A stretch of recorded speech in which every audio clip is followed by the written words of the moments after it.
Graças e paz, igreja, tudo bem? Espero que você esteja bem, espero que sua casa, sua família esteja bem. Queria ministrar algo no coração de vocês neste momento. Deus colocou em meu coração um pouquinho sobre a história de José. José foi um hebreu escolhido pelo Senhor para que governasse o Egito. Mas antes de ele chegar até esse governo, ele passou por algumas etapas. E uma delas foi ser vendido como escravo pelos seus irmãos, foi preso injustamente. Mas eu não queria focar exatamente nesses pontos, e sim no ponto no qual Deus usa ele para interpretar os sonhos de Faraó. Um pouquinho antes de ele interpretar esse sonho de Faraó, Deus usa ele na prisão para interpretar o sonho de dois servos de Faraó, um copeiro e um padeiro. 3 dias antes do aniversário de Faraó, esses homens têm uns sonhos e eles acordam entristecidos, chateados, angustiados, e José percebe isso. E José vai até esses homens e pergunta o que estava fazendo com que eles ficassem daquele jeito. E eles falam, nós tivemos sonhos, mas nós não conseguimos interpretar esses sonhos. E algo interessante que José fala para eles, ei, não é de Deus que vem a interpretação? Então me fale para que eu interprete para vocês. E eles falam o sonho para José e José interpreta. E depois de 3 dias, no dia do aniversário de Faraó, esse sonho se cumpre. E da maneira que foi dita por José, através de Deus, os sonhos acontecem. E um deles permanece vivo, volta ao seu cargo de confiança, servindo Faraó, e o outro perde a sua vida enforcado. E aí Deus começa a usar José de uma outra maneira. E ao longo de 2 anos a palavra fala que Faraó teve um sonho. Agora foi Faraó. Deus dá um sonho a Faraó de algo que iria acontecer com a terra. E Faraó teve um sonho de 2 vacas, uma gorda e uma magra. E a magra devora a gorda, mas ela não se sacia, ela permanece magra. E ele não entendeu e acordou, adormeceu novamente, teve outro sonho de 2 espigas, e uma toda bonita, e uma toda magra, feia, ressecada, e essa ressecada, ela devora a espiga boa. E Faraó acorda também da mesma maneira que aqueles homens acordaram. Só que Faraó, por ter um pouquinho de poder a mais, ele chamou os seus servos, os sábios daquela época, os magos, todos os que tinham um conhecimento mais acima, e chamou eles e ministrou o sonho deles para esses homens. Mas o interessante é que esses homens não conseguiram interpretar o sonho de Faraó. E quando José interpretou os sonhos daqueles homens na prisão, José falou a eles que não se esquecessem de José. E aquele que permaneceu vivo, servindo Faraó, ele se esqueceu de José. Mas neste momento, 2 anos depois, no sonho de Faraó, ele se lembra de um homem que interpretou o sonho dele na prisão.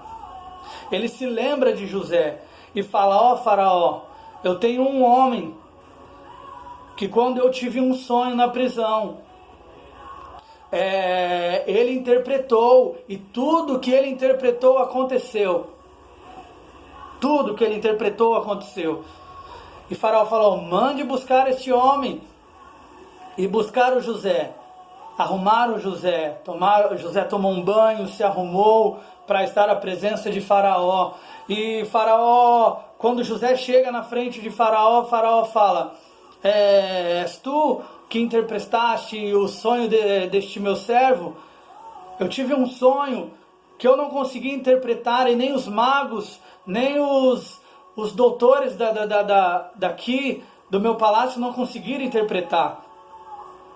E eu queria que tu interpretasses para mim.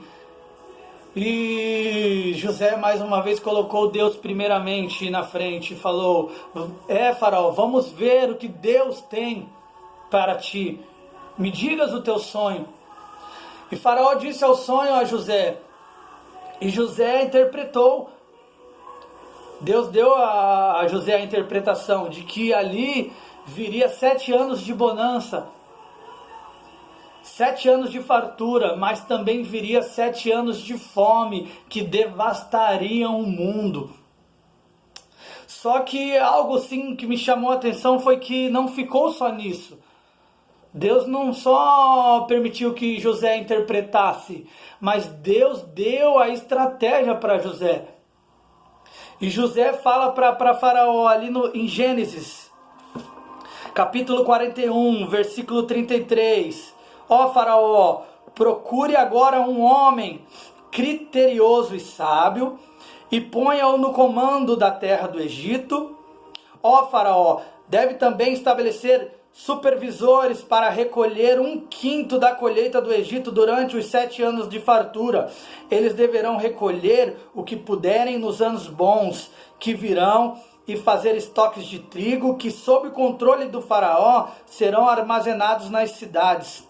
Esse estoque servirá de reserva para os 7 anos de fome que virão sobre o Egito, para que a terra não seja arrasada pela fome. Aqui a gente vê Deus dando estratégias para José, instruir o que Faraó deveria fazer. E é nesse ponto que Faraó escolhe José, porque o José foi o único que interpretou o sonho de Faraó. E eu queria dizer para você neste momento, Deus vai dar sonhos aos homens dessa terra. Deus vai dar sonhos a mulheres, a homens, mas é algo que nós devemos analisar, é que o sonho pode ser entregue a um homem comum como nós, ou como qualquer um homem dessa terra, mas a interpretação não. A interpretação vai vir de um homem que é justo perante os olhos de Deus, de um homem que realmente é fiel e obediente às suas ordens. Isso é a diferença. Porque se nós pegarmos um sonho hoje que nós tivemos, dormimos, acordamos pela manhã, tivemos um sonho, e eu tomar a minha posição, ou você tomar a sua posição, de interpretar da minha ou da sua maneira, e executá-lo, tem grandes chances desse sonho não ter sucesso. Mas quando a interpretação vem do Senhor, para nós, há 100% de chance desses sonhos dar certo. E é isso que Deus ministrou ao meu coração. Que há pessoas nos dias de hoje que estão interpretando essa situação de uma maneira errada. O Egito passou 7 anos de fartura, aonde José, com as estratégias que Deus deu a ele, usou de sabedoria e juntou todo o alimento, todo o suprimento necessário para que quando viesse o tempo de fome, o Egito tivesse os mantimentos para se manter firmes. Só que a palavra nos diz que o tempo de fome foi muito pior que o tempo de bonança, que fez com que os homens esquecessem dos 7 anos de bonança. Foi muito mais forte. Só que a estratégia de Deus foi de tanto sucesso que José, com os mantimentos que guardou desse tempo de fartura, no tempo de fome, ele conseguiu se organizar, e povos de lado do Egito ou de longe do Egito vinham buscar o mantimento e comprar do Egito, porque o Egito era o único que tinha o mantimento. E aí é um ponto muito interessante, que foi Deus, através da vida de José, dando estratégias para eles. E eu sei que neste momento de crise que nós estamos passando, vai acontecer conosco também. Deus está pedindo para que homens hoje se disponham, mulheres, estejam atentos. Deus vai nos revelar algo da sua parte.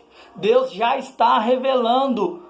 Só que a interpretação, irmãos, não é nossa. A interpretação não é do homem. A interpretação é do Senhor. Se interpretarmos da maneira que nós achamos que devemos, tem grandes chances dessas coisas darem errado. Mas se hoje colocarmos a nossa vontade sobre a vontade do Senhor, pedimos a vontade dele sobre a nossa vida, há 100% de chance de dar certo quando o Senhor interpreta através de nós.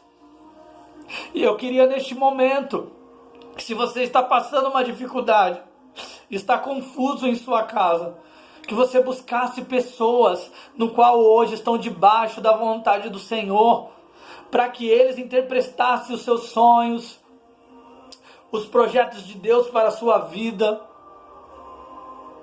para que você se colocasse debaixo da vontade do Senhor. Ei, Deus quer que você esteja debaixo da vontade dEle. Algo muito interessante numa ministração que eu vi há poucos dias sobre José. José foi de grande importância na sociedade. E Deus quer que hoje os homens de Deus, a igreja do Senhor, seja de grande importância para a sociedade. Deus quer nos dar estratégias para nos ajudar a viver no departamento de saúde e ser igreja ali. No departamento de assistência social e ser igreja ali. No departamento jurídico desta cidade, deste país, e ser igreja ali. Na Câmara Municipal. Deus quer nos dar planos. Mas o que adianta planos do Senhor se nós não tivermos a interpretação dEle? Para que nós tomamos a posição certa, para que nós vamos fazer a coisa certa através da vontade dEle. O que adianta? O que adiantasse José interpretar o sonho de Faraó, se ele não tivesse a interpretação e as estratégias que Deus deu a ele para tomar aquele partido e fazer com que o Egito fosse o único com suprimentos para alimentar o povo na época de fome? O que adiantar? O que ia adiantar, irmãos? E nós estamos passando por um momento de crise. Não digo do mesmo peso que foi 7 anos de fome no Egito. Mas algo muito lindo a gente vê aqui, que Deus estabeleceu o reino dele sobre o Egito, colocando um homem à frente daquele povo, fazendo com que ele tivesse estratégias vindo do alto, de montar os celeiros, de buscar homens para organizar, para fazer toda uma estratégia. Ele montou uma equipe, irmãos. Ele montou realmente uma família, uma igreja, para que fosse cada um no seu determinado espaço, cada um no seu departamento fizesse um pouquinho. E durante 7 anos de fartura, ele conseguiu o mantimento que ele não conseguiu mais escrever, irmãos. A palavra fala que ele parou de anotar porque ele não sabia mais a quantidade. Era além da inteligência, da sabedoria de José. Era Deus, irmãos. Deus é além da nossa inteligência e da nossa sabedoria. Deus é além das nossas estratégias que nós montamos para tentar solucionar os nossos problemas, as nossas crises particulares ou crises familiares. Ele vai além, irmãos. Há coisas que não estão em nossas mãos. José foi muito importante naquela época.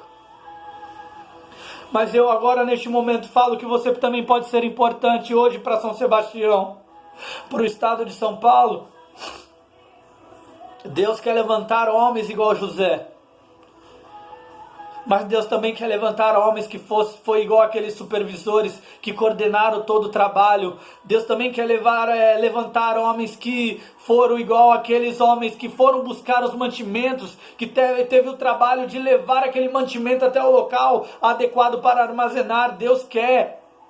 Irmão, há a função que você pode executar, irmão, neste plano de Deus. Não precisa ser exatamente José.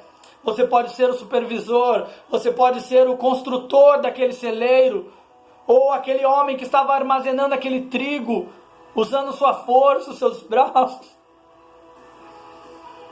Ei, irmão, há sim algo que você pode fazer.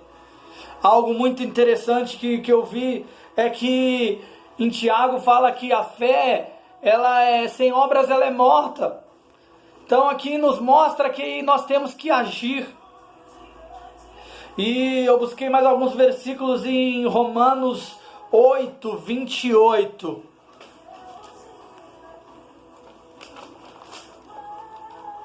Romanos 8, 28. Fala: sabemos que Deus age em todas as coisas para o bem daqueles que o amam. Sabemos que Deus age em todas as coisas para o bem daqueles que o amam, dos que foram chamados de acordo com o seu propósito. Ei, Deus age em nosso favor. Todas as coisas cooperam para o bem daqueles que amam ao Senhor. Então não é só aquilo que me agrada, aquilo que me satisfaz, os elogios que eu recebo, que traz a bondade do Senhor sobre mim, não. Às vezes a minha dificuldade também. Todas as coisas cooperam para o bem daqueles que amam ao Senhor. Todas as coisas. Um pouquinho depois aqui, algo para que você se fortaleça neste momento. Aqui nesse trecho desse capítulo fala dos mais que vencedores. E aqui no versículo 31 deste mesmo capítulo fala: ei, que diremos pois diante destas coisas? Se Deus é por nós, quem será contra nós? Quem será contra nós, irmãos? Se colocarmos as nossas angústias, as nossas fraquezas diante de Deus, reconhecer que nós não conseguimos sem Ele, buscar nele forças, estratégias, a interpretação correta para tudo que formos fazer, que formos executar. Quem será contra nós, irmãos? Porque o Deus é o Deus da vitória. Ele não é derrotado. Ele não perde, a vitória já está em suas mãos. Ele é o Deus Todo-Poderoso que já tem a vitória em suas mãos. Creia, irmão. Mas ei, Felipe, e você? Você já está nessa pegada? Você já está nesse objetivo? Eu falo para você, irmãos, há coisas que nós temos que sim batalhar. Há coisas que eu preciso melhorar, sim. Mas hoje eu coloco sim o Senhor diante da minha vida para que Ele tome conta, que Ele me mostre o que eu devo fazer. Eu estou também em processo, irmão, e pode ser que você esteja nesse processo, ou você não iniciou o processo, mas pode iniciar, ainda está tempo. Tem outros irmãos que estão mais avançados que nós, sim. E é neles que nós vamos buscar forças. Pode ser esses que sejam os Josés que nós estamos precisando. Mas, irmãos, quando acontecer alguma coisa na sua vida, na sua casa, na sua família, busque interpretação do Senhor. Deus dará sonhos a nós, Deus dará planos, e que nós busquemos a interpretação dele para esses planos, para que esses planos venham a ser bem-sucedidos. Essa é a palavra que Deus colocou no meu coração. Que você receba essa palavra. Que Deus possa falar grandemente ao seu coração, como tem falado no meu. Que Deus abençoe a sua casa, a sua família. Que Deus esteja com você. Que Deus leve a paz nesse momento de crise ao seu lar. Que você que assistir esse vídeo possa assim, sentir fortemente a presença do Senhor. E se você ainda não é salvo em Cristo, que você venha aceitá-lo a Jesus. E se você que já é salvo em Cristo, que está fraco, que você venha ser fortalecido pelas mensagens que a nossa igreja, que as outras igrejas estão ministrando através dessa internet. Que você possa assim ser fortalecido em nome de Jesus. Fica na paz de Cristo, irmãos. Deus abençoe.